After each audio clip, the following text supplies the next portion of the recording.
सभी सुविधाओं युक्त भव्य मकान, शानदार वाहन, ऊंची आय, घर बाहर के लिए सेवादार जैसी चलायमान भौतिक वस्तुएं व्यक्ति की वास्तविक संपदा नहीं हो सकती। अनेक व्यक्ति इन्हें परम लक्ष्य मानकर ही आजीवन भ्रम और अंततः दुख में जीते हैं। बेचारे नहीं जानते कालांतर में ये वस्तुएं क्षत विक्षत हो जाती हैं, हो सकती हैं। धर्म स्थलों के बाहर कटोरा थामे बैठे व्यक्तियों में उन नामी लोगों की संतानें भी हैं जिन्होंने बाह्य उपलब्धियों को सर्वस्व मानकर असल संपदा की अनदेखी की। स्वामी विवेकानंद ने कहा, समस्त परिसंपत्तियां, प्रशस्तियां, अलंकरण आदि छिन जाने पर भी व्यक्ति के पास जो बचा रहता है, यानी उसका हौसला, साहस, वही मनुष्य की असल संपदा है।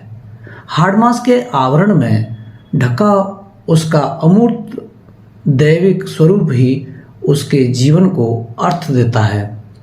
इस संपदा में हमें सुमार्ग पर प्रशस्त रहने में सहभागी भी सम्मिलित हैं।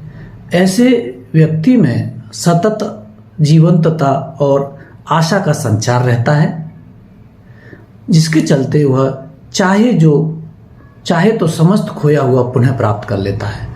लौकिक लक्ष्यों से अभिप्रेरित होंगे तो जीवन के अहम मूल्य उपेक्षित रह जाएंगे।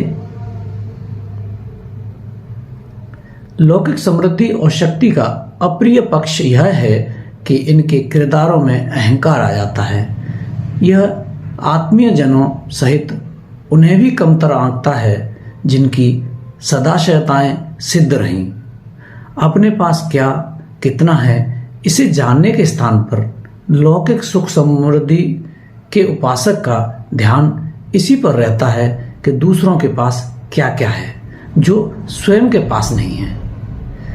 यही चिंता उसे सताती है और उसके दुख का कारण बनती है।